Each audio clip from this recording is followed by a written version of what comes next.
L-investigazzjoni dwar il-til ta' Eric Borch li seħħ fl-ewwel tas-sena huma qed iwasslu għal ebda motiv ċara wara din l-isparatura għar li ż-żagħżugħ seta' nqatel għaliex l-allegat qattil ħaseb li kienet isegwih. Wara sigħat sħaħ ta' interrogazzjonijiet il-pulizija ma waslet għal ebda motiv ċar wara din l-isparatura għalkemm Noel Azzopardi ta' 39 sena minn Rabat wieġeb il-mistoqsijiet kollha. Waqt l-interrogazzjoni Azzopardi ripetutament qal li xi ħadd kien jagħti segwih. Ftit tal-jimilu l-akkużat ġie trasferit mill-faċilità korrettiva ta' Kordin għall-isptar Monte Carmeli wara li ġie eżaminat minn psikjatra ftit wara dan id-delitt. Noel Azzopardi qed iwieġeb mhux ħati li qatel lil Eric Borch illi kellu 27 sena.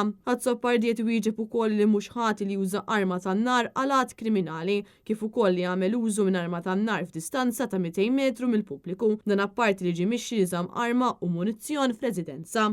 Waqt is-seduta tal-4 ta' Jannar diversi domandi kellhom isirulu għal aktar minn darba, inkluż il-mistoqsija sabiex jgħid x'ismu. Preżentament grupp ta' psikjatri għadhom iridu jiddeterminaw jekk Azzopardi kienx fi stat ta' ġen fil-ħin li seħħ il-qtil. Dan fil-waqt li t-talba tad-difiża sabiex il-fajż mediċi Azzopardi jkunu disponibbli għal qorti tindika li d-difiża tal-argumenta li ma kienx fi stat mentali tajjeb. Il-kumpinazzjoni tal-evidenza kontra Azzopardi se tibda tinstema' quddiem il-Maġistrat Marcel Farrugia aktar tard dan ix-xahar.